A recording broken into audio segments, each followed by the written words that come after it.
Hello, welcome back. I mean Anil sir from DS from lecturers classes Deori. तो friends देखिए, आज हम इस वीडियो में वैद्युत आवेश तथा क्षेत्र नामक चैप्टर को कंटिन्यू करेंगे। फ्रेंड्स आज हम इसी वीडियो में वैद्युत आवेश एवं क्षेत्र नामक चैप्टर को पूरी तरह से कंप्लीट कर देंगे। तो फ्रेंड्स बने रहिएगा हमारे वीडियो में एंड तक। इसी वीडियो में हम वैद्युत आवेश एवं क्षेत्र के पूरे लॉजिक को एकदम बेहद ही आसान तरीके से कंप्लीट करा देंगे और सीधा आपके भेजे में ठोक देंगे। तो देखिएगा फ्रेंड्स, आज हम इस वीडियो में भौतिक विज्ञान कक्षा 12वीं का देखेंगे। आज की डेट है 21/4/2021। तो फ्रेंड्स देखिए, आज हम वैद्युत आवेश एवं क्षेत्र जो कि क्लास 12 भौतिक विज्ञान का फर्स्ट यूनिट है, इसे हम आज जड़ से ही खत्म कर देंगे। तो देखिए फ्रेंड्स, सबसे पहले जो वैद्युत आवेश और क्षेत्र में जो सबसे पहला टॉपिक दिया गया है, वैद्युत आवेश। आखिर वैद्युत आवेश होता क्या चीज है? तो देखिएगा फ्रेंड्स, हम वैद्युत आवेश की डेफिनेशन बता देते हैं। यहाँ से समझिएगा कि वैद्युत आवेश आखिर होता क्या चीज है। तो यहाँ से समझिए, वैद्युत मतलब करंट। क्या होता है? करंट। वैद्युत का मतलब तो आप समझ ही गए होंगे कि वैद्युत का मतलब करंट, धारा। ठीक है ना फ्रेंड्स? तो आप वैद्युत का मतलब समझ गए। अब आवेश का मतलब समझिए। तो आवेश का मतलब यह होता है कि यदि किसी तत्व पर या किसी भी वस्तु पर कोई भी आवेश आ जाता है तो वह आकर्षण करता है या प्रतिकर्षण करता है। यह आकर्षण या प्रतिकर्षण का गुण ही आवेश के कारण होता है। देखिए समझिएगा कैसे। मान लीजिए अपने पास कोई एक छड़ है, इस पर धनावेश है। क्या है फ्रेंड्स? धनावेश। इसके चारों साइड धनावेश है। ठीक है ना? इस छड़ का नाम ए देते हैं। मान लीजिए एक दूसरी छड़ है जिस पर ऋणावेश है। ठीक है ना? तो इस पर विजातीय आवेश है, मतलब अलग अलग आवेश है।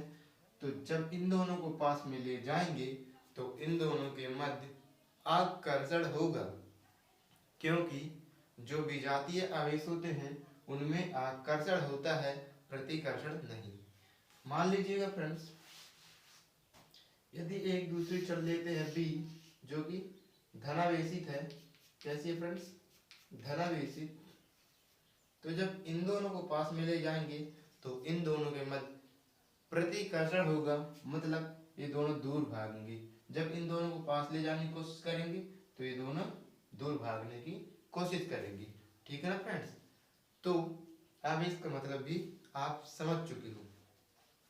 तो फ्रेंड्स, हमने वैद्युत का मतलब आपको बताया और आवेश का मतलब भी बताया कि आवेश यदि किसी वस्तु पर आ जाता है तो वह आकर्षण करने लगता है या कि प्रतिकर्षण करने लगता है। यह गुण ही अपना आवेश है। ठीक है ना फ्रेंड्स? तो आई होप आपको आवेश अच्छे तरीके से समझ में आ गया होगा। इसके बाद हम बता देते हैं वैद्युत आवेश की डेफिनेशन। तो समझिएगा कि वैद्युत आवेश एक भौतिक राशि है। ठीक है ना? वैद्युत आवेश एक भौतिक राशि है जिसे मान लीजिए अपना वैद्युत आवेश प्लस क्यू मान लीजिए। ठीक है ना? और ये अपनी कोई वस्तु है। यदि ये आवेश इस वस्तु पर आ जाता है तो यह जो पदार्थ है यह विद्युतमय आ जाता है। क्योंकि इस पर विद्युत आवेश आया इसलिए यह विद्युतमय हो जाएगा। तो यही है वैद्युत आवेश की परिभाषा। इसे आप इस प्रकार से लिखेंगे कि वैद्युत आवेश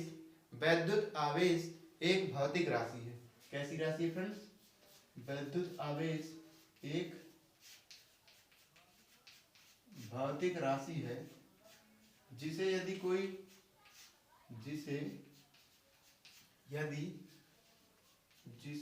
कोई चालक या पदार्थ ग्रहण कर लेता है तो वह विद्युतमय हो जाता है। कैसा हो जाता है फ्रेंड्स? विद्युतमय हो जाता है। तो ये रही अपनी विद्युत आवेश की परिभाषा कि विद्युत आवेश एक भौतिक राशि है जिसे यदि कोई चालक या पदार्थ ग्रहण कर लेता है तो वह पदार्थ विद्युतमय हो जाता है, अर्थात उसमें विद्युत धारा प्रवाहित होने लगती है। ठीक है ना फ्रेंड्स?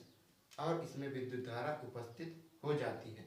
तो यही है विद्युत आवेश की परिभाषा। आई होप आपको समझ में आ गया होगा, क्योंकि हमने बेसिक कॉन्सेप्ट के साथ इसे बताया है। सबसे पहले हमने विद्युत को बताया, विद्युत का मतलब करंट, और आवेश को भी बताया कि वह प्रतिकर्षण करे या आकर्षण करे। तो यदि कोई विद्युत आवेश किसी पदार्थ पर आ जाता है तो वह विद्युतमय हो जाता है। यही है विद्युत आवेश। नोट करिएगा फ्रेंड्स विद्युत आवेश की डेफिनेशन। उसके बाद देखिएगा विद्युत आवेश के गुण। तो फ्रेंड्स देखिए विद्युत आवेश के गुण।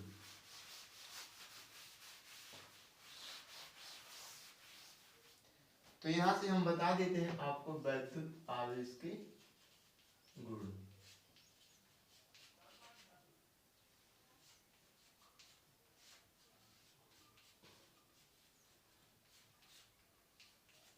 ध्यान से देखिएगा फ्रेंड्स विद्युत आवेश के गुण।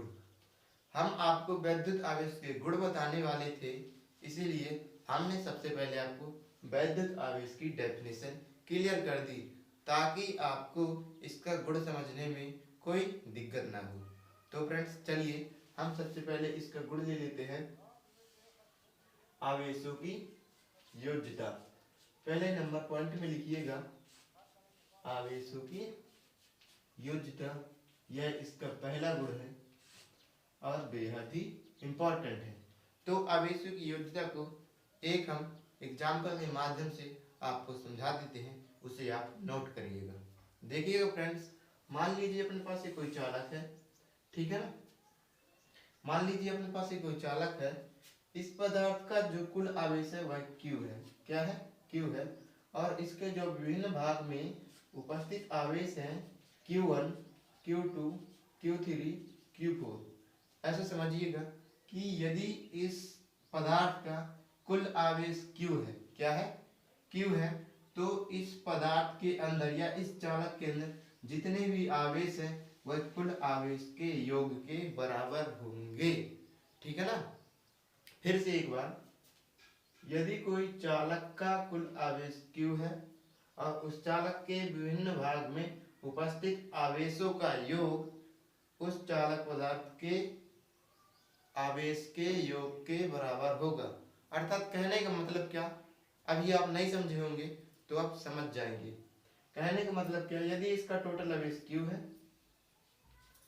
तो इसके जो अंदर आवेश होगा वह इनके योग के बराबर होगा।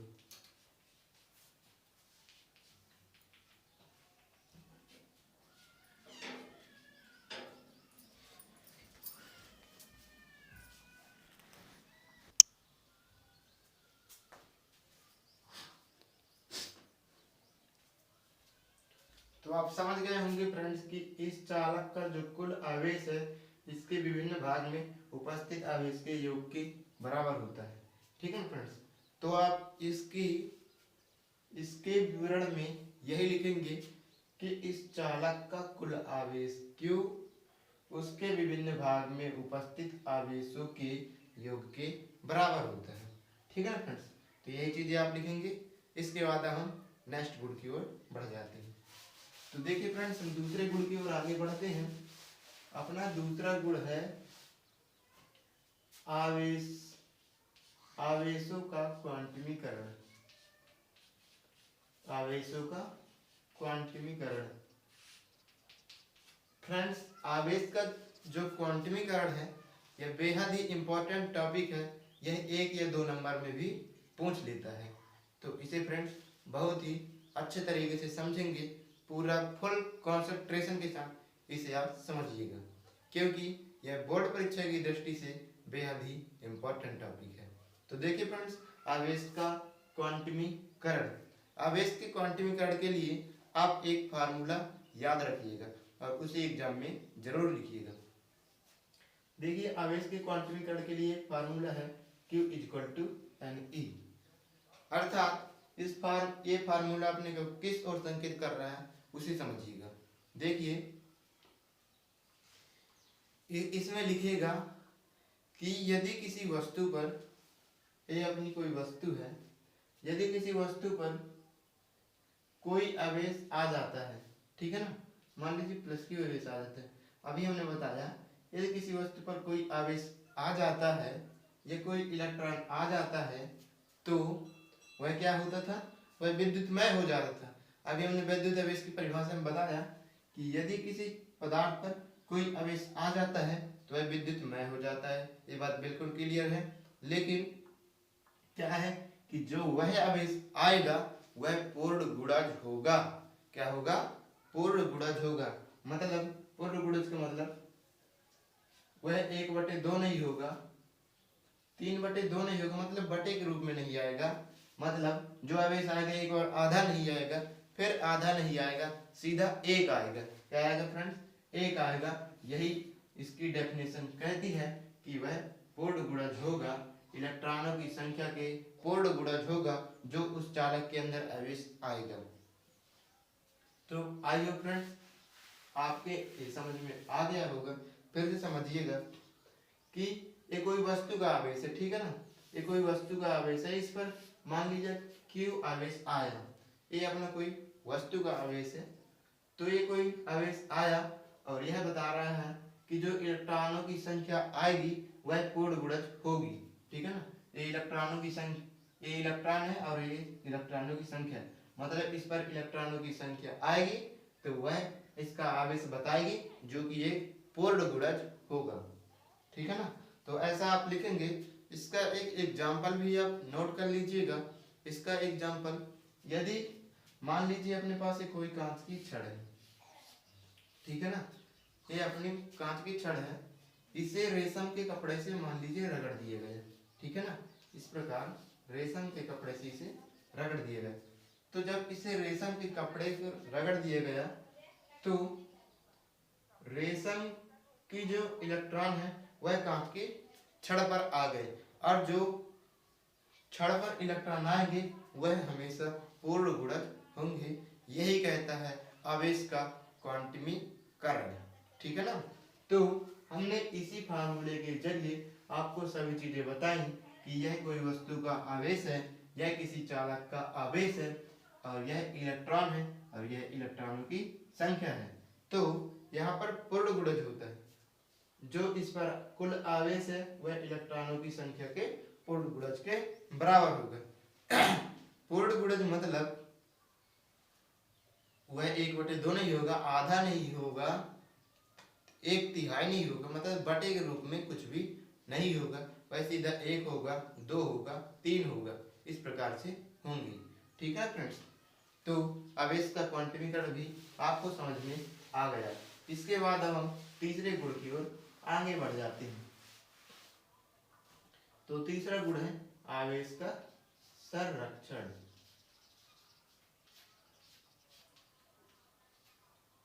तो आप आवेश के संरक्षण में जानते हैं, संरक्षण का मतलब रक्षा करना। तो यहाँ पर क्या होगा कि जो आवेश के संरक्षण के अनुसार है कि किसी वस्तु का जो आवेश है, मान लीजिए किसी वस्तु का आवेश Q है, ठीक है ना, किसी वस्तु का आवेश यदि Q है तो इस आवेश को ना ही हमने उत्पन्न किया है और ना ही हम नष्ट कर सकते हैं, बल्कि इस आवेश को एक रूप से दूसरे रूप में बदल सकते हैं, ठीक है ना फ्रेंड्स।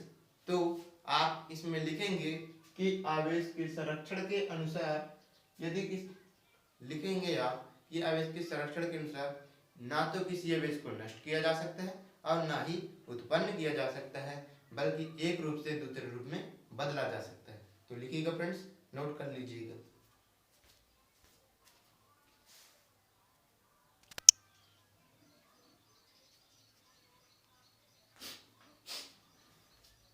आप इतनी चीजें तो समझ ही गए होंगे। उसके बाद आप अब देखिए कि इसका एक एग्जाम्पल हम बता देते हैं। हम वही एग्जाम्पल बताएंगे जो अभी हमने आवेश का क्वांटमीकरण में एग्जाम्पल बताया। तो यदि अपनी ये कांच की कोई छड़ है, ठीक है ना, इस पर यदि रेशम के कपड़े से रगड़ दिया जाता है तो रेशम के इलेक्ट्रॉन कांच पर आ जाते हैं, मतलब रेशम के इलेक्ट्रॉन कांच में आ जाते हैं, कांच ने ग्रहण किए तो कांच पर आ गया ऋणावेश, और रेशम ने दिए तो रेशम में आ गया धनावेश। जब हम इस पर जांच करते हैं तो अपने को पता चलता है कि जो कांच की छड़ में जितने ऋणावेश है उतने ही रेशम के टुकड़े में धनावेश है। ठीक है ना फ्रेंड, मतलब ये ठीक बराबर हैं। तो इन दोनों को जब जोड़ेंगे तो इनका बीजगणितीय योग शून्य आ जाता है, अर्थात इससे पता चलता है कि ना तो आवेश को हमने उत्पन्न किया और ना ही तोड़ा। ठीक है ना फ्रेंड्स, तो यहाँ से इतनी चीजें आपको समझ में आ गई होंगी कि कांच पर ऋणावेश आ जाता है, रेशम पर धनावेश, और जांच करने पर पता चलता है कि कांच के छड़ पर जितने इलेक्ट्रॉन हैं, रेशम के छड़ पर जितने धनावेश है वह इन दोनों के बराबर होंगे, अर्थात इन दोनों को जोड़ेंगे तो उसका मान जो आएगा शून्य आ जाएगा। मतलब यहाँ पर आवेश का संरक्षण हुआ, ना तो हमने आवेश का उत्पादन किया और ना ही उसे नष्ट किया। ठीक है ना फ्रेंड्स, तो यहाँ पर वैद्युत आवेश का गुण खत्म हो जाता है। उसके बाद अपन चलते हैं वैद्युत क्षेत्र रेखाएं। तो यहाँ से देखिएगा फ्रेंड्स, हम वैद्युत क्षेत्र रेखाएं आपको समझा देंगे और वैद्युत क्षेत्र रेखाएं के गुण भी आपको बता देंगे। तो हेडिंग लगा लीजिए, वैद्युत क्षेत्र रेखाएं। तो वैद्युत क्षेत्र रेखाएं एक बेहद ही इंपॉर्टेंट टॉपिक है और बेहद ही आसान भी है।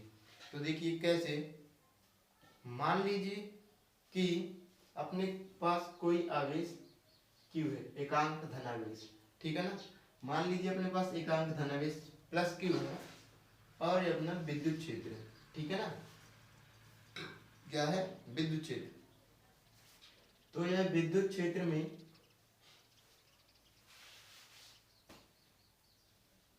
तो ये अपना कोई विद्युत क्षेत्र है, ठीक है ना फ्रेंड। तो यह जो एकांक धनावेश है यह विद्युत क्षेत्र के अंदर जिस पथ पर गमन करेगा उसे अपन विद्युत क्षेत्र रेखाएं कहते हैं। कैसे, देखिए मान लीजिए प्लस क्यू आवेश है, यह इस पथ पर गति कर रहा है, ऐसे गति कर रहा है कि इसका पथ है भाई, इसका रास्ता है, तो यही जो इसका रास्ता है विद्युत क्षेत्र के अंदर वही है विद्युत क्षेत्र रेखाएं। आई होप फ्रेंड्स आपको समझ में आ गया होगा। इसकी परिभाषा आप नोट करिएगा। हम बता रहे हैं कि यदि विद्युत क्षेत्र के अंदर, इस विद्युत क्षेत्र के अंदर यदि एकांक धनावेश प्लस क्यू है तो वह विद्युत क्षेत्र के अंदर जिस पथ पर गति करता है, विद्युत क्षेत्र के अंदर जिस पथ पर गति करता है उसे ही हम विद्युत क्षेत्र रेखा कहते हैं। एकांक धनावेश के रास्ते को ही अपन विद्युत क्षेत्र रेखा कहते हैं। तो इसकी परिभाषा आपने नोट कर ली कि यदि एकांक धनावेश है वह विद्युत क्षेत्र के अंदर जिस पथ पर गति करता है उसे ही अपन विद्युत क्षेत्र रेखा कहते हैं।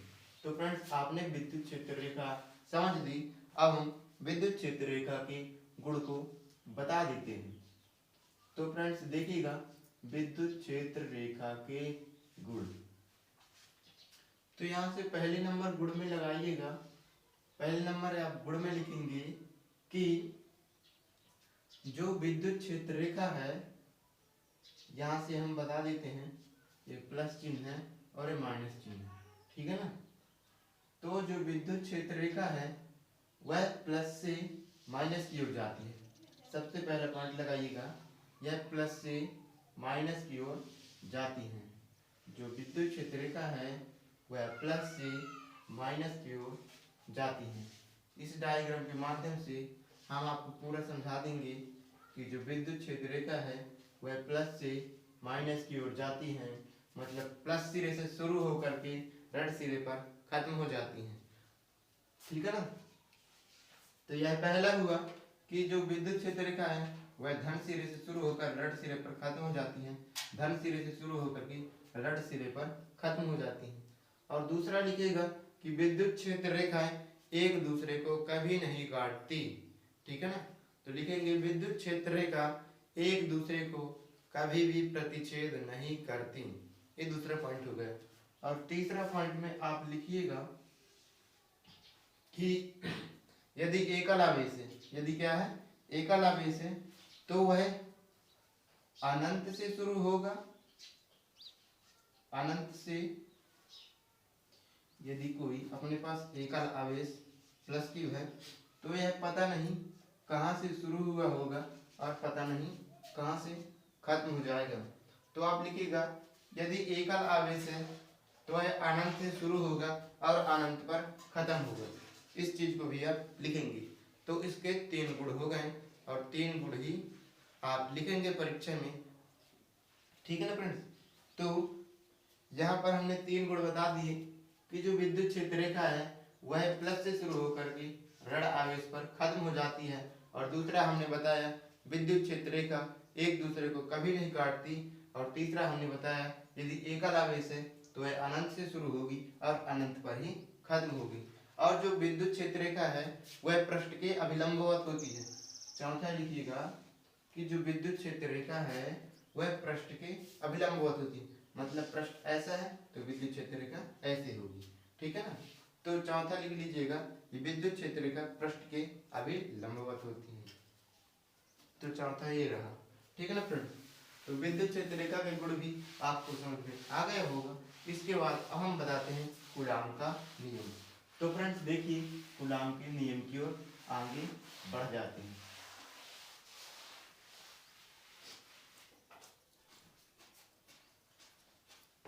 देखिए फ्रेंड्स अब हम बता देते हैं कूलाम का नियम।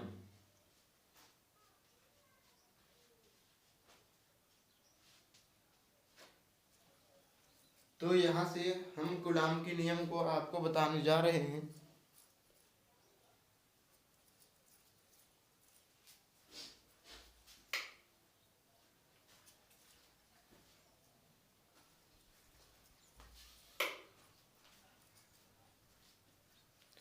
हाँ ठीक चल रहा है। देखिए फ्रेंड्स कूलाम का नियम। तो कूलाम के नियम बताने से पहले हम कूलाम के नियम की शर्तें बता देते हैं कि कूलाम ने क्या शर्त रखी और किस शर्त के थ्रू भी उसने काम किया। उसमें कोई ना कोई शर्त तो होगी जिसके थ्रू उसने काम किया, अन्यथा वह कुछ भी कर सकता है यदि शर्त नहीं होती तो देखिए शर्त क्या थी। तो जो पहली नंबर शर्त थी कि यह एक बिंदु आवेश के लिए सत्य है। ठीक है ना। मतलब बिंदु होना चाहिए और उस पर आवेश होना चाहिए। तो जो कूलाम का नियम था वह बिंदु आवेश के लिए सत्य था। ये लिखेंगे। दूसरा लिखेंगे यह स्थिर आवेश के लिए सत्य है। किसके लिए? स्थिर आवेश के लिए सत्य है। मतलब यदि कोई आवेश q है तो वह गति करके यहाँ तक नहीं जाना चाहिए, वह एक जगह स्थिर ही रहना चाहिए। ठीक है ना। तो यह जो नियम है स्थिर आवेश के लिए सत्य है। यह जो तीसरा नियम है यह अधिकतम दूरी 10⁻⁻15 मीटर दूरी के लिए ही सत्य है, इससे ज्यादा दूरी के लिए सत्य नहीं है। तो इसे आप नोट कर लीजिएगा कि यह बिंदु आवेश के लिए सत्य है, दूसरा स्थिर आवेश के लिए सत्य है, तीसरा 10⁻⁻15 मीटर अधिकतम दूरी के लिए भी यह नियम सत्य है। इसके आगे या इसके अपोजिट यह नियम लागू नहीं होता। तो इसे आप नोट कर लीजिएगा। यही है कूलाम के नियम की शर्तें। अब देखिए हम कूलाम का नियम बता देते हैं। तो हम बताते हैं आपको कूलाम के नियम। कूलाम के नियम के लिए सबसे पहले एक डायग्राम बना लीजिएगा। जो डायग्राम है वह कुछ इस प्रकार है कि Q1 और Q2, Q1 और Q2 के मध्य लगने वाला बल F है, इन दोनों की दूरी R है। ऐसा एक डायग्राम है कूलाम का नियम का। कूलाम के नियम के अनुसार ही हमने इस डायग्राम को आपके सामने बनाया। ठीक है ना। तो यह जो कूलाम का नियम है वह क्या कहता है, यह नियम कहता है कि यदि स्थिर दो कोई आवेश है, ये दोनों स्थिर आवेश है, अभी हमने शर्त बताया कि यह स्थिर आवेश के लिए ही सत्य है। तो इन्होंने बताया कूलाम ने कि यदि दो कोई स्थिर आवेश हैं, यदि कोई दो स्थिर आवेशों के मध्य लगने वाला बल जो F है, क्या बताया, जो स्थिर आवेशों के बीच लगने वाला बल F है वह दोनों आवेशों के गुणनफल के, इन दोनों के गुणनफल के अनुक्रमानुपाती, ठीक है ना। यह नियम है, हम कूलाम के नियम के अनुसार ही लिखेंगे, हम अपने अनुसार नहीं लिखेंगे, ठीक है ना फ्रेंड। तो इन्होंने बताया कि दो स्थिर आवेश, स्थिर आवेश है, दो स्थिर आवेशों के मध्य लगने वाला बल F, इन दोनों आवेशों के गुणनफल के अनुक्रमानुपाती, ये अनुक्रमानुपाती का साइन फ्रेंड्स, तो ये हमने लिख दिया। दूसरा उन्होंने कहा कि जो दोनों आवेशों के मध्य लगने वाला बल F है वह दूरी के वर्ग के व्युत्क्रमानुपाती होता है, मतलब जो लगने वाला बल है वह दूरी के वर्ग के व्युत्क्रमानुपाती होता है। अब आप कहेंगे कि अनुक्रमानुपाती भी का चिन्ह सेम, व्युत्क्रमानुपाती भी का चिन्ह सेम, यह कैसे हम पहचानेंगे, तो इसे आप समझिएगा। देखिए, जो अनुक्रमानुपाती का मतलब होता है, ये इसी एग्जाम्पल के माध्यम से हम समझाते हैं कि अनुक्रमानुपाती और व्युत्क्रमानुपाती का मतलब क्या है।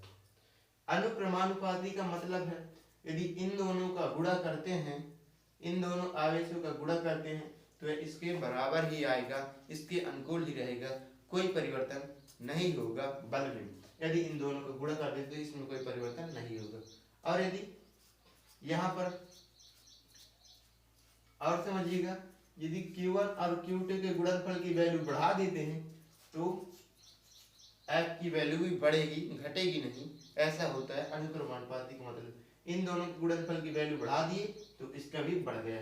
लेकिन यहाँ पर क्या होता है, जो व्युत्क्रमानुपाती होता है वह बटे के रूप में लिखा रहता है और चिन्ह सेम रहता है। जैसे यदि P का अनुक्रमानुपाती Q करेंगे तो ऐसा रहेगा, और यदि P का व्युत्क्रमानुपाती करेंगे तो चिन्ह सेम रहेगा, लेकिन Q बटे के रूप में आ जाएगा, ठीक है ना। तो अनुक्रमानुपाती व्युत्क्रमानुपाती का मतलब समझ चुके होंगे। और यहाँ पर यदि हम R का मान बढ़ा दें तो F का मान घट जाएगा, F का मान बढ़ा दें तो R का मान घट जाएगा। लेकिन यहाँ पर Q1 और Q2 के गुणनफल की वैल्यू बढ़ा दें तो इसकी वैल्यू भी बढ़ जाएगी, इसकी वैल्यू घटा दें तो इसकी वैल्यू भी घट जाएगी। अनुक्रमानुपाती का मतलब है सेम चलना, व्युत्क्रमानुपाती का मतलब है तू बढ़ा मैं घटा दूंगा, ठीक है ना। तो ये होता है व्युत्क्रमानुपाती और अनुक्रमानुपाती का मतलब। तो यहाँ से कूलाम का नियम आप समझ गए होंगे।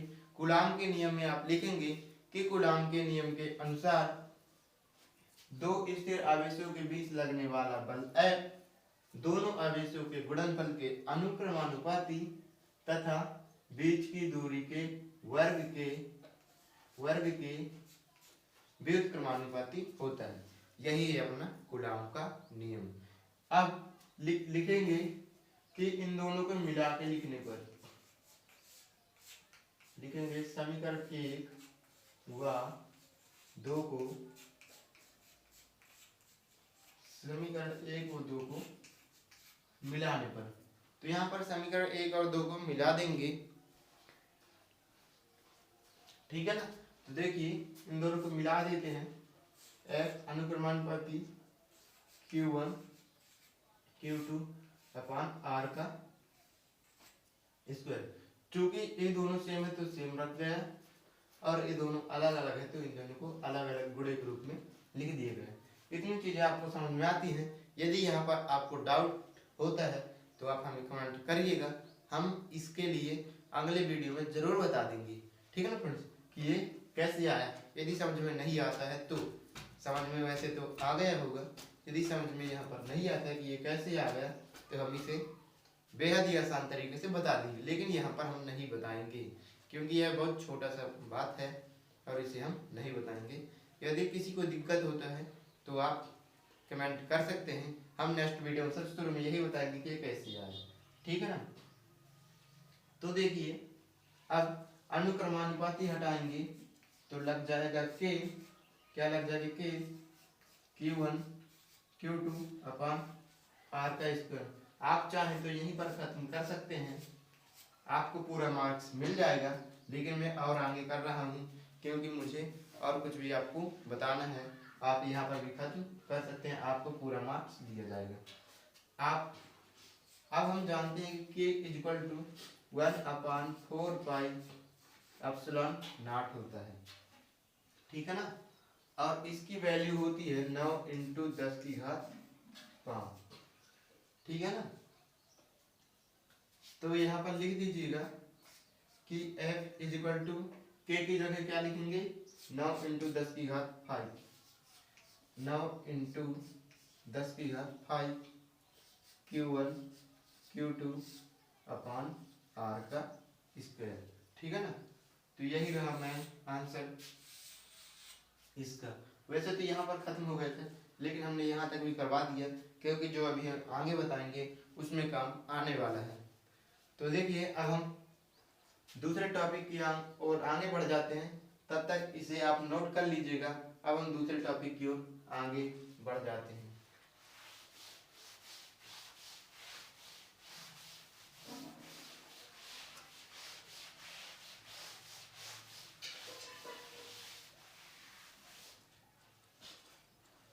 देखेंगे कूलाम के नियम से, कूलाम के नियम से एकांक आवेश की परिभाषा, एकांक आवेश की परिभाषा। कूलाम के नियम से हम एकांक आवेश की परिभाषा देखेंगे, उसे आप समझिए। तो देखिए हमने कूलाम के नियम में क्या फाइंड किया कि F is equal to 9 × 10⁵ Q1 Q2 upon R का स्क्वायर, इतना अपन ने फाइंड कर लिया। तो जो एकांक आवेश की परिभाषा कहेगी कूलाम के नियम से, वह कहती है कि यदि F इज इक्वल टू 9 × 10⁵ हो और Q1 और जो Q2 है,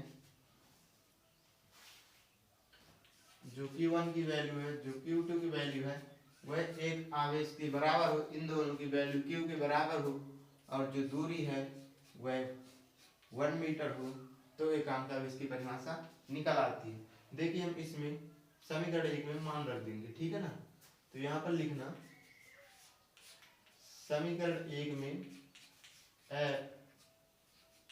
Q1 Q2 व R का मान रखने पर, ठीक है ना, मान रखने पर आप लिख लीजिएगा। अब हम इसे इसमें रख देते हैं मान।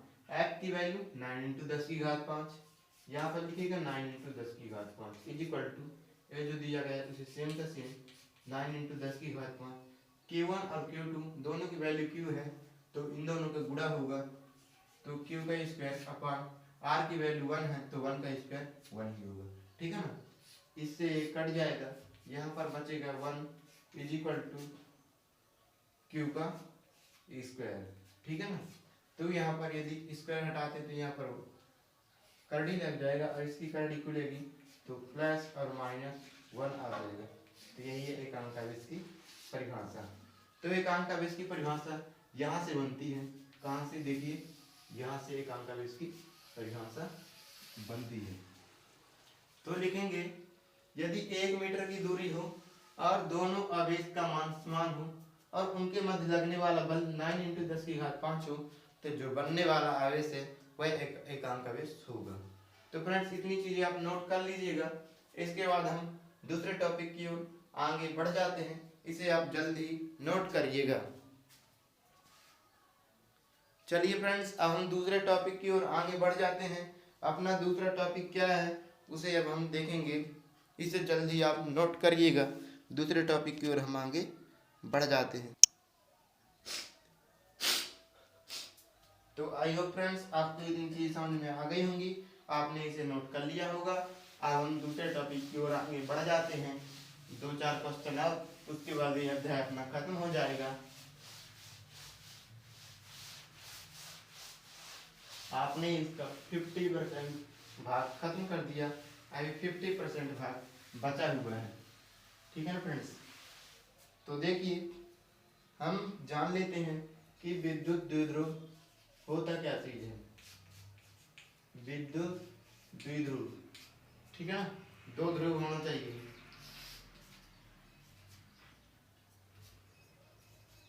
क्या होना चाहिए? 2 ध्रुव होना चाहिए, एक प्लस और एक माइनस। ठीक है ना।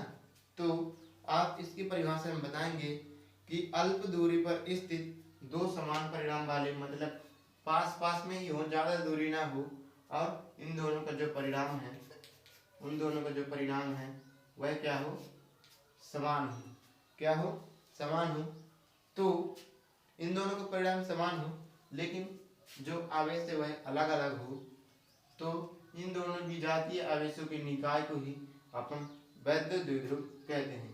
तो इसकी परिभाषा में आप लिखेंगे कि यदि अल्प दूरी पर स्थित दो समान परिणाम के हो, लेकिन अलग अलग आवेश हो, तो इस विजातीय आवेश के निकाय को ही अपन वैद्युत द्विध्रुव कहते हैं। ठीक है ना। तो आप वैद्युत द्विध्रुव समझ गए होंगे, और इसकी परिभाषा भी आप लिख लेंगे कि अल्प दूरी पर स्थित 2 समान परिणाम वाले विजातीय आवेश और इन दोनों विजातीय आवेशों के निकाय को ही अपन कहते हैं क्या? वैद्युत द्विध्रुव। ठीक है ना। तो अब हम अगले टॉपिक की ओर आगे बढ़ते हैं। अपना टॉपिक है वैद्युत द्विध्रुव की अक्षीय स्थिति। तो यहां से देखिए हम वैद्युत द्विध्रुव की अक्षीय स्थिति आपको बता देते हैं। तो फ्रेंड्स, इसके लिए सबसे पहले हम एक डायग्राम बनाते हैं। उस डायग्राम को आप समझिएगा, जो कि बेहद इंपॉर्टेंट है और बहुत ही सरल भी है। तो देखिए इसका जो डायग्राम है वह कुछ इस प्रकार है कि यहाँ पर Q1 आवेश है और यहाँ पर Q2 आवेश है। यहाँ पर कोई बिंदु O है, इसका नाम A दे देते हैं, तो इसका नाम B दे देते हैं। यहाँ से यहाँ तक की दूरी L मान लेते हैं, तथा यहाँ से भी यहाँ तक की दूरी L मान लेते हैं। ठीक है ना। यहाँ पर मान लेते हैं अपना कोई बिंदु P है, O से P तक की दूरी अपनी जो है वह R है। क्या है? R है। और यहाँ से यहाँ तक की टोटल दूरी L और L 2L होगी। ठीक है ना। तो इतना आप कर लेंगे। इस डायग्राम को आप नोट करिएगा और इसे समझ भी लीजिएगा, फिर नोट करिएगा। तो देखिए इस डायग्राम को हम बता देते हैं। तो इस डायग्राम में हम देखते हैं A से P तक की दूरी। A से P तक जब हम जाएंगे तो हम कितना रास्ता तय करके जाएंगे, ये देखेंगे। तो हम यहाँ से निकलते हैं, यहाँ तक गए, देखे L, फिर यहाँ से निकले यहाँ तक गए, दूसरा खम्मा मिला वो भी L, फिर अपन देखे B से P तक, तो यहाँ पर नहीं दिया गया, तो BP की वैल्यू फाइंड करना है। किसकी? BP की वैल्यू। ठीक है ना। तो अपन एक काम करते हैं फ्रेंड्स, देखिए यहाँ पर कि अपन यहाँ से यहाँ तक गए तो अपनी वैल्यू क्या है? L। हम यहाँ से देवरी से खड़े हुए यहाँ पर हम मोड़ पे गए तो हमें L मिल गया। क्या मिल गया? खम्भे में L लिखा मिल गया कि हम L दूरी आ गए। अब हम देखते हैं O पर तो आ गए, मतलब मोड़ पर आ गए। अब मोड़ पर अपने को दिखता है कि जो है क्या है, यहाँ से अपने को यहाँ तक जाना है। कहाँ तक? मान लीजिए कहाँ तक जाना है? खमरिया तक जाना है। ठीक है ना फ्रेंड्स। तो हम मोड़ से खमरिया तक की जैसे जाते हैं तो खम्भ में मिलेगा आर, तो वहाँ पर आर लिख देते हैं। तो अपने को पता चल गई कि हम देवरी से खमरिया तक आर प्लस एल दूरी तय करेंगे, मतलब यहाँ से यहाँ तक आर प्लस एल दूरी आ गई। ठीक है ना, आई होप आपको समझ में आ गया होगा। उसके बाद हम एक और चीज ज्ञात कर लेते हैं कि यदि मुझे यहाँ से देवरी से खमरिया तक न जाना हो, मुझे मेर से खमरिया तक जाना हो, तो कितनी दूरी तय करनी पड़ेगी उसे देखिएगा। ठीक है ना, तो मान लीजिए कि मैं कहाँ से जा रहा हूं, यहां से मेर से खमरिया। ठीक है ना, तो अपने को इतनी दूरी फाइंड करनी है, इतनी दूरी। ठीक है ना, तो अपने को दिया गया है कहाँ से, मोड़ से खमरिया। तो मोड़ से खमरिया की दूरी अपनी है आर। ठीक है ना, और मोड़ से खमरिया की दूरी अपनी आर दी गई है, और अपन जानते हैं कि मोड़ से मेर की दूरी कितनी दी गई है, एल दी गई है। तो इन दोनों को जब माइनस कर देंगे तो अपना मेर से खमरिया की दूरी निकल जाएगी। ठीक है ना, क्योंकि अपने को मोड़ से खमरिया तक की दूरी दी गई है, और खमरिया कहां से, मोड़ से खमरिया तक की दूरी दी गई है, टोटल दूरी मोड़ से खमरिया तक की टोटल दूरी अपने को दी गई है। ठीक है ना, मान लीजिए हम मोड़ से खमरिया तक आर दूरी तय करते हैं। ठीक है ना, मोड़ से खमरिया तक आर दूरी तक, और मेर से भरुआ की दूरी निकालने के लिए अपने को दिया गया है मोड़ से भरुआ की दूरी। तो इसे आप माइनस कर देंगे तो अपना ये बच जाएगा ना शेष। मान लीजिए आपके पास 10 रुपये है, कितना, 10 रुपये है, और एक का पता चल गया कि अपने पास 5 रुपये है, कितना, 5 रुपये है उसके पास। तो अपन दूसरे के निकालने के लिए क्या करेंगे, क्या करेंगे फ्रेंड्स, उसे हम माइनस कर देंगे तो अपना निकल आएगा, क्या निकल आएगा कि उसके पास कितने रुपए हैं। तो आर माइनस एल निकल आया बीपी की दूरी। ठीक है ना फ्रेंड्स, तो आपको समझ में आ जाता है कि बीपी की दूरी आर माइनस एल, एपी की दूरी आर प्लस एल। ठीक है ना, तो इसे आप नोट करिएगा कि अपने को पता चल गई आर माइनस एल। ठीक है, यहां से यहां तक की दूरी, इतना डायग्राम आप बना लीजिएगा। इसके बाद अपना व्यंजक शुरू हो जाता है। अब इसके बाद बेहद ही आसान रहेगा यदि आप इतनी चीजों को समझ गए होंगे।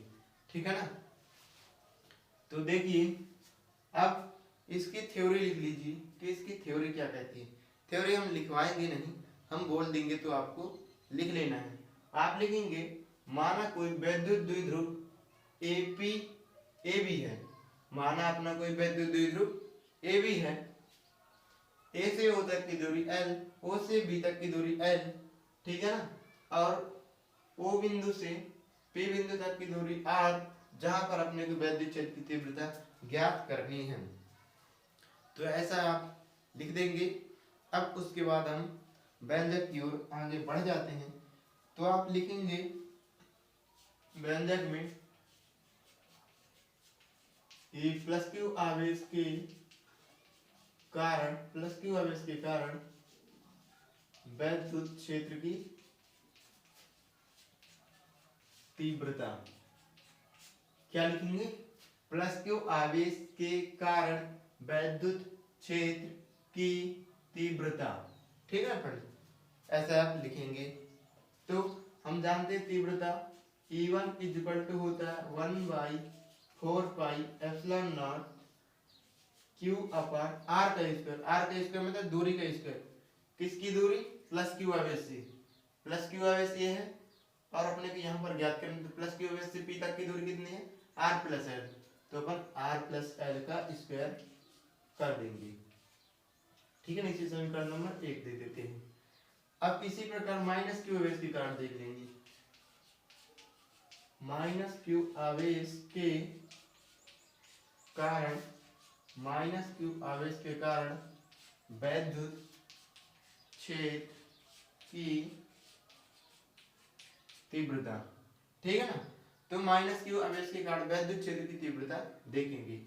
तो क्या होगा, इसे E2 मान लेते हैं 1/4 एप्सिलॉन नॉट क्यू अपॉन, इसकी दूरी कितनी है, माइनस क्यू से पी तक की दूरी r माइनस एल, तो आप r माइनस एल लिख देंगे, ठीक है ना, और स्क्वायर तो स्क्वायर। अब हम परिणामी तीव्रता भी फाइंड कर लेते हैं कि परिणामी तीव्रता क्या होगी, ठीक है ना।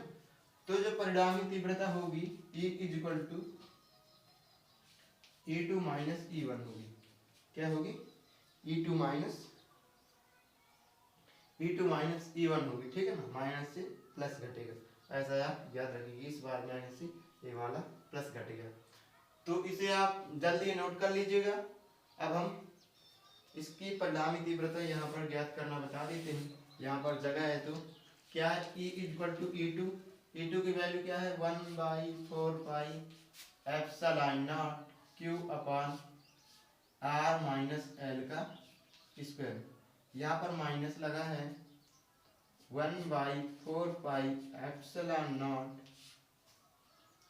Q upon r minus l का स्क्वायर।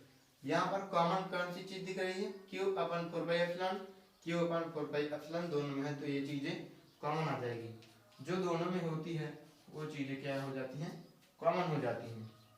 तो 4 एप्सिलॉन नॉट यहाँ पर बचेगा 1/r माइनस एल का स्क्वायर, और यहाँ पर बचा क्या 1/r प्लस एल का होल स्क्वायर, ठीक है ना। अब यहाँ पर देखिए, इसे हल करते हैं, इन दोनों में लघुत्तम आ जाएगा, क्या आ जाएगा फ्रेंड्स, लघुत्तम। तो यहाँ पर देखिए, हम लघुत्तम लेना भी आपको बता देते हैं क्या कैसे कैसे होगा। यहाँ पर इन दोनों का एलसीएम आ गया किसका, r माइनस एल का स्क्वायर का और r प्लस एल का स्क्वायर का, ठीक है ना। तो यहाँ से देखिए, जब इन दोनों का भाग इसमें लगाएंगे तो r प्लस एल का स्क्वायर बचेगा, उसका गुणा ऊपर हो जाएगा, r प्लस एल का होल स्क्वायर माइनस, यदि इसका भाग इसमें लगा दे तो माइनस वाला बचेगा, तो माइनस वाला पोर्शन इधर आ जाएगा, ठीक है ना। तो आई होप आपको इतनी चीज समझ में आई होगी। अब हम आगे बता देते हैं, इस चीज को हम रख कर देते हैं, तब तक के लिए इसे जल्दी ही आप नोट करिएगा। अब हम आगे बढ़ जाते हैं, ठीक है ना फ्रेंड्स। तो देखिए, यहाँ से हम रब कर देते हैं,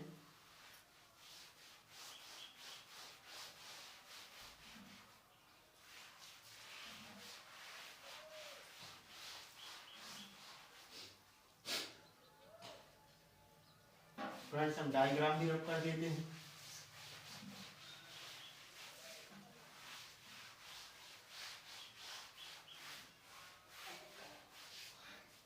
इस चीज को वहां पर उतार लेते हैं फ्रेंड्स, क्या आया है, E is equal to Q upon 4 epsilon not r plus l का whole square minus r minus l का होल स्क्वायर। देखिए साफ साफ लिख देते हैं, माइनस r माइनस एल का whole square upon r plus l का स्क्वायर r माइनस एल का स्क्वायर। इतनी चीजें आपको दी गई हैं। तो देखिएगा फ्रेंड्स, यहाँ पर अपन जानते हैं कि a प्लस बी का स्क्वायर का फार्मूला होता है a square plus 2ab plus b का स्क्वायर, और हम जानते हैं a माइनस बी का स्क्वायर का फार्मूला होता है a का square minus 2ab plus b का स्क्वायर, और हम जानते हैं कि a माइनस बी और a plus b is equal to होता है a का स्क्वायर माइनस बी का स्क्वायर। मतलब इनमें वर्ग नहीं लगा तो वर्ग लग जाएगा, यदि वर्ग लगा है तो इनका वर्ग भी और लग जाएगा, ठीक है ना। तो इतनी चीजें आपको क्लियर हो जाती है। यदि मान लीजिए a माइनस बी का वर्ग होता और a प्लस बी का वर्ग होता, तो जो फार्मूला बनता है a का स्क्वायर माइनस बी का स्क्वायर, तो बना ही इनका और जो वर्ग है वह पूरे में वर्ग लग जाएगा। तो इन 3 फार्मूले के जरिए ही अपना एक हल हो जाएगा, ठीक है ना। तो ये 3 फार्मूले कुछ इस प्रकार हैं और इसमें हम मान लेते हैं इन तीनों फार्मूले में एक ही चीज मानना है कि हम a इक्वल टू आर मान लेते हैं और b इक्वल टू एल मान लेते हैं और इन तीनों फार्मूले में वैल्यू रख देते हैं जैसे जैसे आपको कंडीशन मिलती है। तो देखिए यहाँ पर लिखेंगे e equal to 1/4πε0 r plus l का स्क्वायर प्लस वार लगाना है आर प्लस एल का स्क्वायर, चूंकि a equal to r b equal to l, तो यहाँ पर आर प्लस एल का स्क्वायर बनेगा a, तो a वाला फार्मूला लगेगा a की जगह आर, तो आर का स्क्वायर प्लस 2, तो 2 लिखेंगे a की जगह अपने को r लिखना है, b तो b की जगह l प्लस b का स्क्वायर मतलब l का स्क्वायर, ठीक है ना। फिर आ जाता है माइनस, तो माइनस वाला पोर्शन लिखेंगे, ए वाला कंप्लीट हो गया, तो इस वाले फार्मूले को हम रख कर देते हैं। अब यहाँ पर देखिए क्या दिया r माइनस एल का स्क्वायर, तो r माइनस एल का स्क्वायर के वाला फार्मूला बनेगा r a मतलब r का स्क्वायर माइनस 2 a की जगह r l की जगह b, ठीक है ना, b की जगह l प्लस b की जगह l, तो l का स्क्वायर। ए वाला फार्मूला भी अपना यूज हो गया, तो इस फार्मूले भी को अपन रख कर देते हैं, ठीक है ना। तो यहाँ पर देखिए अब लास्ट फार्मूला बचा, वो इसके लिए a प्लस बी का स्क्वायर a माइनस बी का स्क्वायर, ये दिया इस वाला फार्मूला, तो a की जगह रखेंगे क्या r, b की जगह रखेंगे l, तो r का स्क्वायर माइनस एल का स्क्वायर और इस पूरे का होल स्क्वायर जो कि ए लगा हुआ, ठीक है ना। तो ये वाला फार्मूला भी यूज हो गया, तो इस फार्मूले को अपन रख कर देते हैं, ठीक है ना। तो यहाँ से देखिए आगे बढ़ जाते हैं, e इक्वल टू 1/4πε0। यहाँ पर देखिए यदि जो r की वैल्यू बहुत बड़ी है l से, तो l का मान हो जाएगा 0, ठीक है ना। ये चीज भी आप लिख देंगे। यहाँ पर क्या है उसे आप लिखिएगा r का square plus 2rl plus l का स्क्वायर माइनस के इसके साथ गुणा होगा तो माइनस r का स्क्वायर, माइनस का इसके साथ गुणा होगा तो प्लस 2rl और इसके साथ गुणा होगा तो माइनस l का स्क्वायर, ठीक है ना। और यहाँ पर l की वैल्यू 0, चूंकि r का मान बहुत बड़ा है l से, तो l का मान हो जाएगा 0, तो 0 से r का स्क्वायर घटाएंगे तो r का स्क्वायर ही बचेगा, ठीक है ना। तो यहाँ से देखिए r का स्क्वायर माइनस r का स्क्वायर प्लस r का l का स्क्वायर माइनस r का स्क्वायर प्लस से घट गया, अपने पास फाइनली क्या बचा e इक्वल टू 1/4πε0, यहाँ पर 4rl हो गया, क्या हो गया 4rl, यहाँ पर q है फ्रेंड्स, ठीक है ना, यहाँ पर q है, ठीक है। तो यहाँ पर बना 4rl मतलब 2 इंटू 2rl, नीचे बचा r की घात 4, चूंकि 2 का 2 के साथ गुणा तो r की घात 4।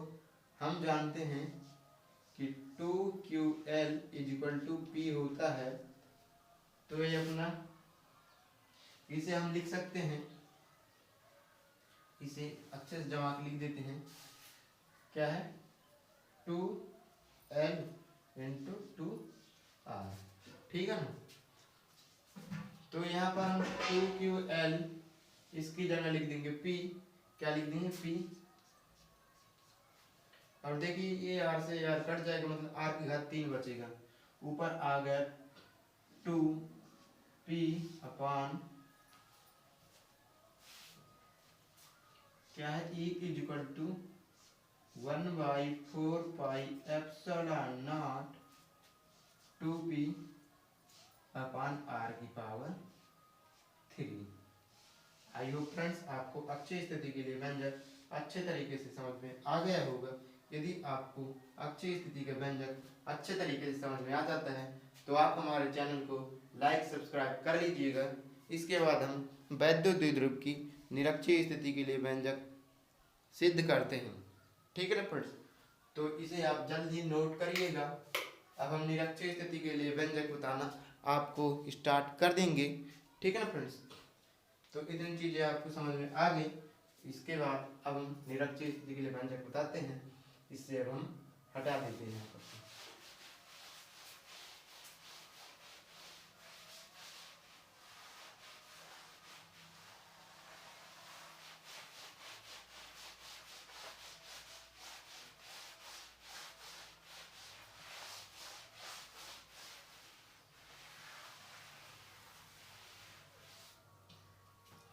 तो देखिए फ्रेंड्स, विद्युत द्विध्रुव की निरक्षीय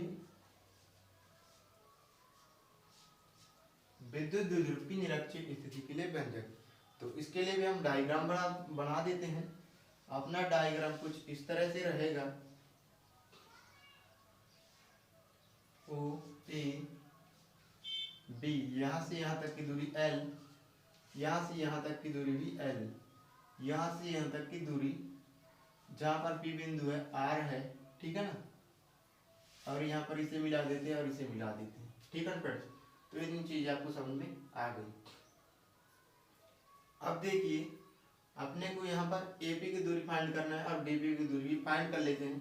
तो यहाँ पर अपने को समकोण त्रिभुज दिख रहा है और समकोण त्रिभुज में पाइथागोरस प्रमेय लगता है। और पाइथागोरस प्रमेय क्या कहता है कि जो कर्ण का वर्ग होता है अर्थात जो AP का वर्ग होगा, कर्ण का वर्ग अर्थात AP का वर्ग जो होगा आधार का वर्ग प्लस लंब के वर्ग के बराबर होता है। तो आधार का वर्ग R का वर्ग और L का वर्ग, ठीक है ना, लंब का वर्ग। ठीक है, यहाँ पर से वर्ग हटेगा तो वहां पर लग जाएगी करड़ी, ये लग गई करड़ी, आ गया R प्लस L का होल स्क्वायर। ठीक है ना, आ गया R प्लस L का होल स्क्वायर। तो इसका मान आ गया R का स्क्वायर प्लस L का स्क्वायर और ये दोनों बराबर रहेंगे।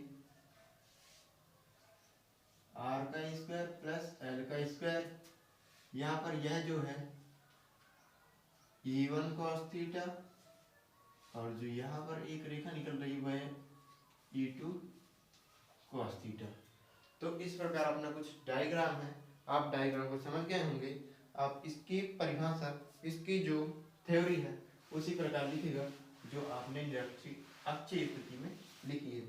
क्या लिखी थी कि माना कोई विद्युत द्विध्रुव ए बी है, ए से ए तक की दूरी L, O से B तक की दूरी L, O से ऊपर की ओर निरक्षीय की ओर जो दूरी है R, और वहां पर कोई बिंदु P है जहां पर अपने को विद्युत क्षेत्र की तीव्रता ज्ञात करनी है।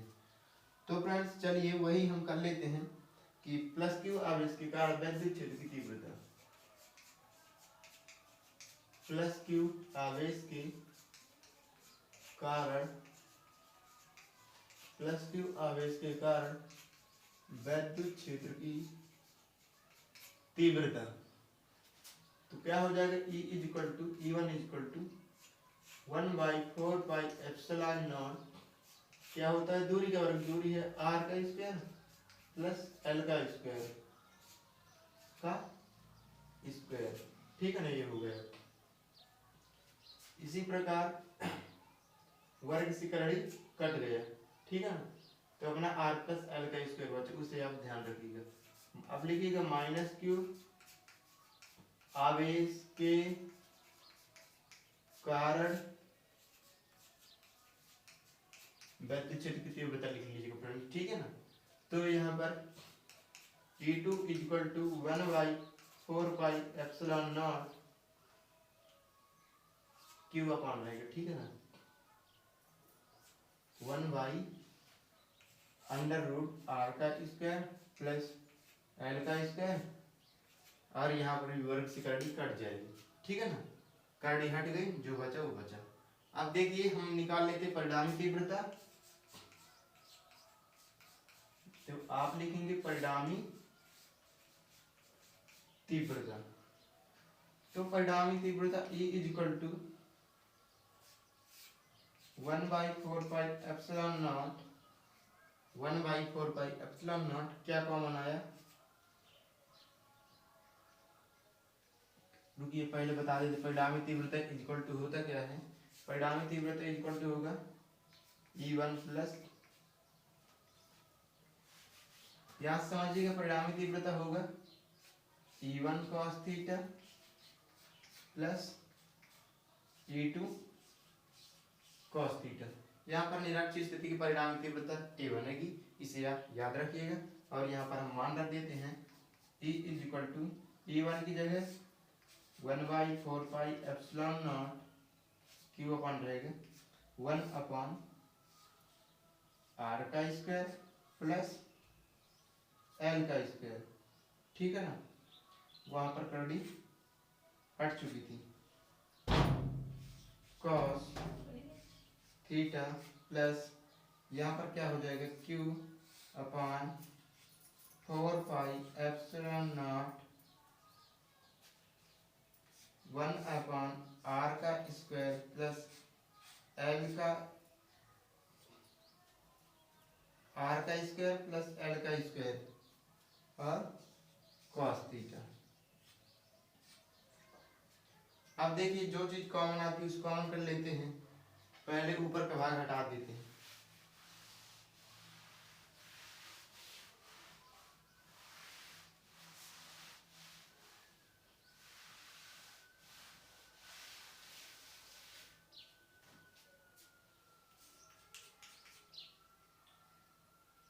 देखिए इन दोनों में कॉमन क्या आएगा, ये पूरा भाग कॉमन आ जाएगा इतना, क्योंकि इसमें भी उतना ही भाग सेम है, तो इतने भाग को अपन कॉमन कर लेते हैं।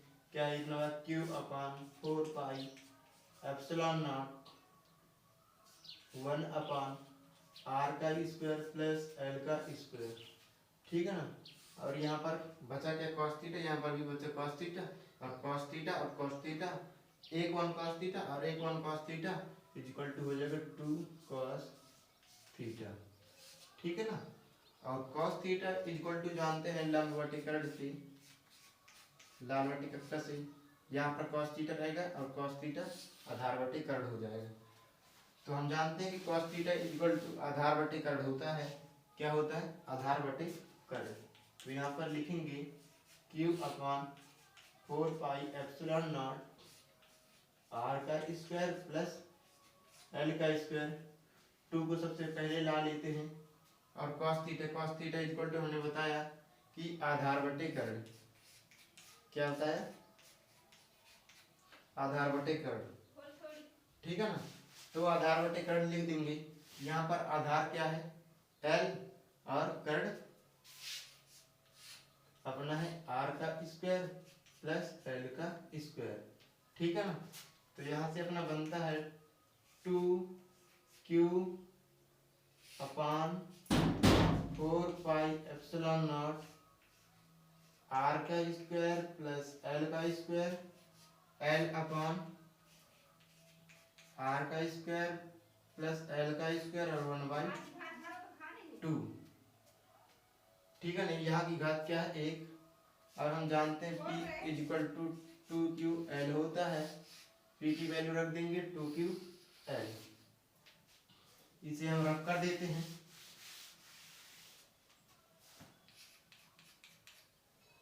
ऊपर लिख देंगे P, नीचे 4 पाई एप्सिलॉन नॉट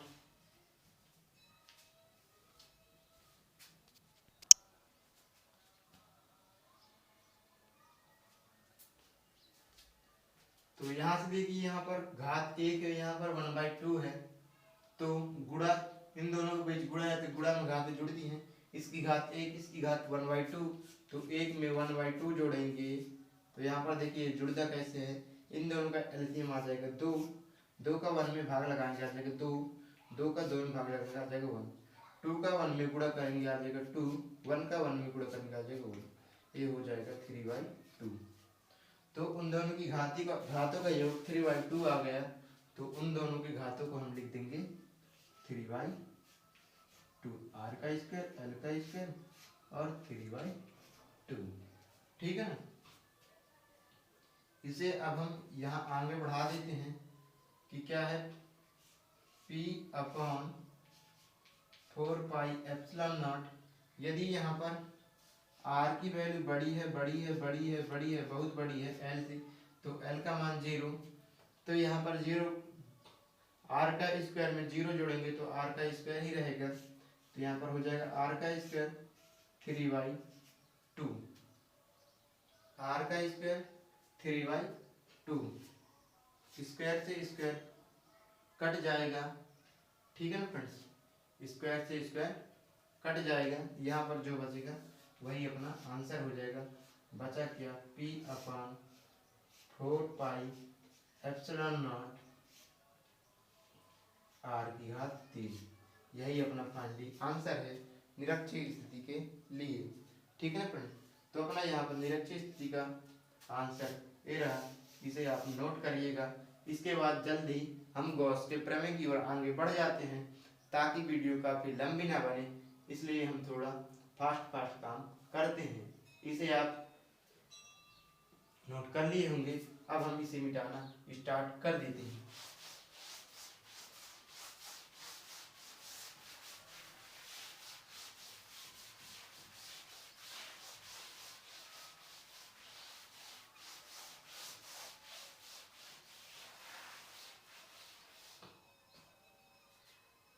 तो देखिए हम गॉस का प्रमेय बताते हैं।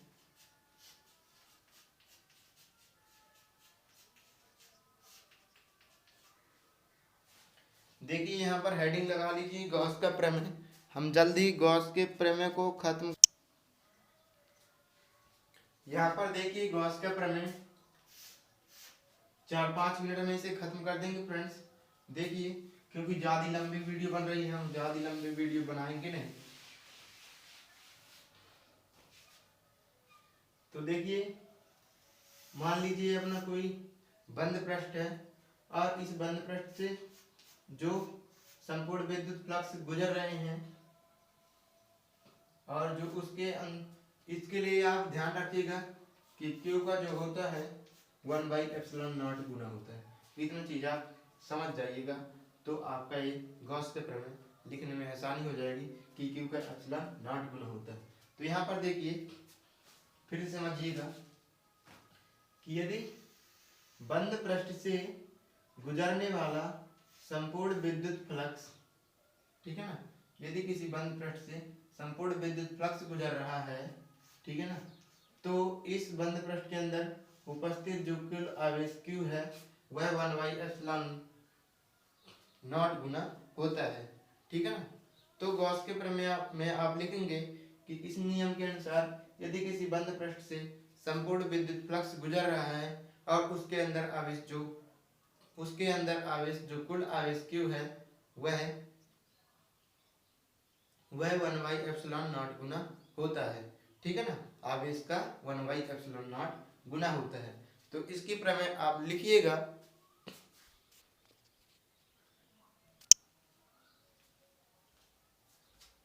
इसकी जो परिभाषा आप लिखेंगे जैसा हमने बताया वैसा ही लिखेंगे। लिखिए, आप नोट करिए, हम बताते हैं कि यदि किसी बंद पृष्ठ से गुजरने वाला संपूर्ण विद्युत फ्लक्स जो है वह इस बंद पृष्ठ के अंदर कुल आवेश का 1/ε0 गुना होता है, ठीक है ना। तो ये रहा कूलाम का नियम। हमने कूलाम का नियम आपको बता दिया, जैसा हमने बताया वैसा ही लिखना है।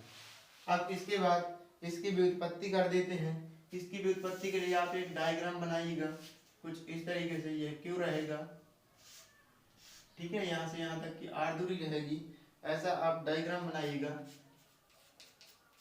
ठीक है फ्रेंड। डायग्राम अपने कुछ इस प्रकार से है, इस डायग्राम को आप बना के रखिएगा और इसी डायग्राम के माध्यम से ही अपना सारा खेल शुरू होने वाला है, ठीक है ना फ्रेंड्स। तो देखिए इसके थ्योरी में लिखेंगे कि यदि इस पर कुल आवेश Q है, क्या है, यदि इस पर कुल आवेश Q है, आप इसमें लिखेंगे कि यदि गाउसीय पृष्ठ पर कुल आवेश Q है, क्या है, गाउसीय पृष्ठ पर कुल आवेश Q है, तो गाउस प्रमेय से उस बंद पृष्ठ से जो गुजरने वाला संपूर्ण विद्युत फ्लक्स होता है, जो संपूर्ण विद्युत फ्लक्स होगा, आप इसमें लिखेंगे यदि गाउसीय पृष्ठ में कुल आवेश Q है तो जो संपूर्ण विद्युत फ्लक्स होगा, जो संपूर्ण विद्युत फ्लक्स होगा वह होगा फाई ई। आप इसकी थ्योरी में ऐसा लिखेंगे जैसा हमने बोला कि यदि गाउसीय पृष्ठ में कुल आवेश Q है, यदि गाउसीय पृष्ठ में कुल आवेश Q है तब संपूर्ण विद्युत फ्लक्स होगा फाई ई। फाई ई क्या होगा यहाँ पर देखिए, phi E is equal to E vector और ई वेक्टर और ए वेक्टर, ऐसा होगा, ठीक है ना। जो संपूर्ण विद्युत फ्लक्स इस प्रकार होगा। तो आप इसमें देखिएगा कि यदि हम वेक्टर हटाते हैं तो cos थीटा जुड़ जाता है, अर्थात ई ए cos थीटा हो जाएगा, चूंकि होता है a vector b vector is equal to a b cos theta, ठीक है ना। इस सूत्र के माध्यम से ऐसा हुआ, ठीक है। तो इसके बाद हम रख देंगे, क्या रख देंगे, ई की वैल्यू। सबसे पहले हम जो 2-3 फार्मूले हैं उस फार्मूले को आपको लिखवा देते हैं कि जो फार्मूला है डी ओमेगा इक्वल टू होता है क्या, डी ए कॉस थीटा अपॉन आर का स्क्वायर, और जो डी ओमेगा इक्वल टू होता है 4 पाई। इस फार्मूले को आप नोट करिएगा और इस फार्मूले के जरिए व्यंजक जल्दी खत्म हो जाएगा। तो pi E is equal to E की जगह 1/4 pi epsilon naught Q upon R का square cos A cos theta, ठीक है ना। ये संपूर्ण पृष्ठ के लिए था। अब छोटे से पृष्ठ के लिए निकालेंगे, छोटे पे पृष्ठ के लिए, तो छोटे से पृष्ठ के लिए क्या होगा, डी पाई ई, जो डी दर्शाता है वह छोटे से पृष्ठ के लिए दर्शाता है 1/4 pi epsilon naught Q upon R का स्क्वायर, डी ए लग जाएगा चूंकि छोटे से क्षेत्र के लिए है, और कॉस थीटा, ठीक है ना। और अपन जानते हैं डी ए कॉस थीटा, डी ए कॉस थीटा अपन आर का square, D A cos theta upon r का स्क्वायर की जगह डी ओमेगा लिखना है, तो अपन लिख देंगे 1/4 पाई एप्सिलॉन नॉट क्यू लगा देते, ठीक है ना।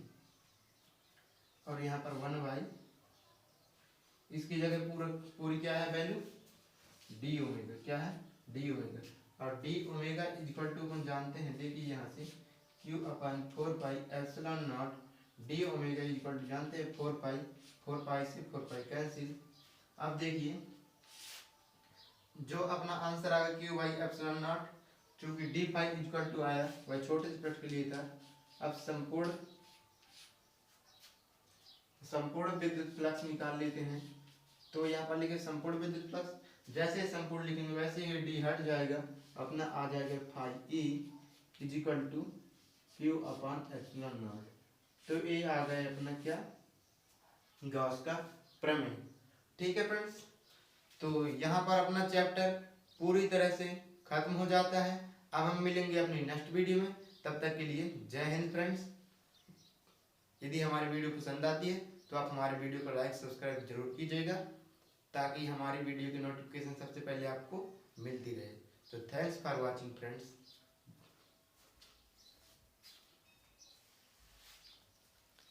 Thank you friends. Thanks for watching my video. Please subscribe this channel.